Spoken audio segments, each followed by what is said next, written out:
নতুনভাবে দেশ স্বাধীনের পরে ভাবছিলাম যে এই দেশে বুক ফুলায় কোরআনের কথা কমু, এই দেশে বুক ফুলায় আল্লাহর কথা কমু, কিন্তু কিছু কুচক্রী মহল বিভিন্ন দলের নাম ব্যবহার কইরা তারা আসলে আমি মনে করি ওই দলের কোনো শুভাকাঙ্ক্ষী লোক না। যদি শুভাকাঙ্ক্ষী লোক হইতো এমন একটা মুহূর্তে এমন একটা পরিস্থিতিতে বিভিন্ন মাহফিলের মঞ্চে দাঁড়ায় বাধা দিত না। কথা বলেন ঠিক কিনা? কিছু নেতারা ইদানিং শুরু করছে আবার মাহফিলে বাধা দেওয়া। কথা বলেন না কা?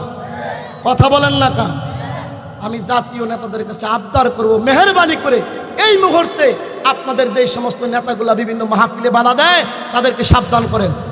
17 বছর শাসনের নামে শোষণ করেছে, ওলামায়ে কেরামকে জেলে দিয়েছে, নির্দোষ ওলামায়ে কেরামকে ফাঁসির কাস্টে ঝুলাইছে, একের পরে আলটিমেটাম দিয়েছে, বলেছে 16 থেকে 17 থেকে 21 আবার 21 থেকে 41 সাল পর্যন্ত আলটিমেটাম দিয়েছিল। কিন্তু এই দেশের তরুণ যুবকরা যখন মাঠে নেমেছে, রাজপথে নেমেছে, তো ওই আলটিমেটাম বাদ দিয়ে এই দেশের যুবক বলেছিল পদত্যাগ। ওই যুবকদের আন্দোলনের কারণে শুধু পদত্যাগ করে নাই, দেশ ত্যাগ করতে বাধ্য হয়েছে। ঠিক কিনা বলো যুবকরা? তোমাদের সহযোগিতায় যেরকম এই যুগের মালাউন ফেরাউন এই দেশ ছেড়ে পালিয়েছে, আগামীতে যারা ক্ষমতায় আসবে তারা এই দেশ গঠনের জন্য তোমাদের ভূমিকা দরকার। কারণ তোমরা খাইবা গাঞ্জা রিয়াবা, যেই দল হয়ে ওকে এই দেশ হইনি থাকবে। আরে কথা কয় না? আর এই দেশের প্রত্যেকটা যুবক যখন কর্মস্থলে লাগবে, প্রত্যেকটা যুবক যখন এক এক জায়গায় কর্ম করবে, কাজ করবে, আমার দেশ যেই চালাক যত চুরি করুক, চুরি করার পরেও এই দেশের সব বেকার যুবকগুলা কাজে লাগলে আমার দেশ মালয়েশিয়া কেন আমেরিকার মতো হয়ে যাবে। রাগ করছেন? বুঝতে পারছেন? এই জন্য যারাই ক্ষমতায়, ক্ষমতা তো একজন একজন আইন, দেশ তো চালান লাগবে। কথা বলেন ঠিক কিনা? ওনারা যারা আছে তারা তো অল্প দিনের জন্য, তারা অল্প দিনের জন্য নির্বাচনের প্রসেসিং করতেছে। নির্বাচনের প্রসেসিংয়ের পরে কেউ না কেউ এই দেশে ক্ষমতায় আসবে, একজন জাতীয় নেতা, একেবারে কেন্দ্রীয় পর্যায়ের লিডার এখানে বসা। হ্যাঁ, আমরা আপনাদের সহযোগী, আমরা আপনাদের বিরোধী না, আমরা আপনাদের দরদি। কথা বলেন?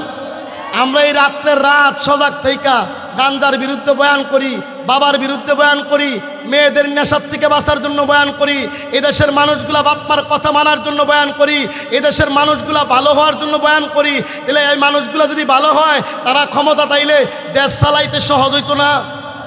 কথা কয় না? তাহলে আমরা তাদের বিরোধী না দরদি? তাহলে আমনগর কাছে আমার কলিজার থেকে একটা আবদার, আমরা যেমন আমনগর দরদি, আমনেরও আমগর দরদি হয়ে। তাহলে যদি দুনিয়া আমরাও আমনগর দরদি, আমনেরও আমগর দরদি, হাসরের ময়দানে দুই দরদি গলাগলি করে জান্নাতে যামগা। জোরে কোন ঠিক কিনা? কিন্তু দেখেন যেই চালান 17 বছর চালাইছে, আপনারা আবার এমনি চালায়েন না। কথা বলেন ঠিক কিনা? ওনারা ভালো মানুষ, আলহামদুলিল্লাহ বলেন। কিন্তু একটা দুঃখের কথা কই, আমি আবার ভাবছিলাম আমগর প্রধান অতিথি আই না জানি সময় দেন, এই একটা প্রধান অতিথি আমি বাংলাদেশ আজকে ফাইলাম, আই চুপ করে বইয়া বয়ান শুনতেছে। আচ্ছা, যারাই আইছে অতিথি আসতে সময় দিতে হয়, কথা বলতেছে, কথা শুনতেছে, আলহামদুলিল্লাহ বলেন। একটা কথা খালি আপনারা কষ্ট নিয়েন না, রাগও করেন না। প্রথমেই কইছি আমরা কোনো দলের বিরোধী না। কি আমরা? তোমরা কথা বলেন। আমরা যেই ক্ষমতায় আসুক আমরা সকল দলের দরদি।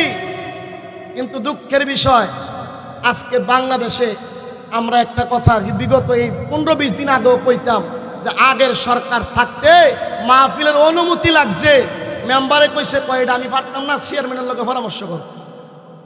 চেয়ারম্যানে কয় তোরা যেই বক্তা দাওয়াত দিছ রে, এটা তো এই 140 জনের তালিকাত আছে, তো এক কাম কর থানার যা, ওসির লোকে কথা কই আর ভাই এটা আমি দেখুন। কথা কয় না, ঘুমাই গেছে গা। ওসি গেছে পরে কয় ওনার নামে তো গুলশান থানায়, রমনা থানায় আর ওই ঢাকা অমুক থানায় তমুক থানায় বোমা মারার মামলা আছে, মানিব্যাগ চুরি মামলা আছে। হইতো না তোমরা ওসির থেকে অনুমতি আনো। কথা কয় না? ওসি গেলে কইছে ডিসির কাছে গেছে গেলে স্থানীয় নেতা ঘরেনতে সিঙ্গাসার লইয়া। কথা কয় না? জোরে কয় না? আগে মেম্বার থেকে নিয়ে ডিসি পর্যন্ত যাইতে হয়েছে মাহফিলের জন্য, কিন্তু ছাত্রদের এই অভ্যুত্থানের পরে নতুনভাবে দেশ স্বাধীনের পরে ভাবছিলাম যে এই দেশে বুক ফুলায় কোরআনের কথা কমু, এই দেশে বুক ফুলায় আল্লাহর কথা কমু, কিন্তু কিছু কুচক্রী মহল বিভিন্ন দলের নাম ব্যবহার কইরা তারা আসলে আমি মনে করি ওই দলের কোনো শুভাকাঙ্ক্ষী লোক না। যদি শুভাকাঙ্ক্ষী লোক হইতো এমন একটা মুহূর্তে এমন একটা পরিস্থিতিতে বিভিন্ন মাহফিলের মঞ্চে দাঁড়ায় বাধা দিত না। কথা বলেন ঠিক কিনা? কিছু নেতারা ইদানিং শুরু করছে আবার মাহফিলও বাধা দেওয়া। কথা বলেন না কা? কথা বলেন না কা? আমি জাতীয় নেতাদের কাছে আবদার করব, মেহেরবানি করে এই মুহূর্তে আপনাদের যে সমস্ত নেতাগুলা বিভিন্ন মাহফিলে বাধা দেয় তাদেরকে সাবধান করেন। জোরে বলেন। আমরা বহু দল দেখছি, বহু মত দেখছি। আগামীতে চরমনাই বুঝি না, জামাত ইসলাম বুঝি না, হেফাজতে ইসলাম বুঝি না, তবলিগ বুঝি না, সবাই আমরা কাঁধে কাঁধ রেখে ইসলাম দিয়ে এই দেশটাকে গড়তে চাই। রাজি আছেন ইনশাআল্লাহ? আল্লাহ সবাইকে বুঝার তৌফিক দান করুক। জোরে বলেন, আরো জোরে বলেন।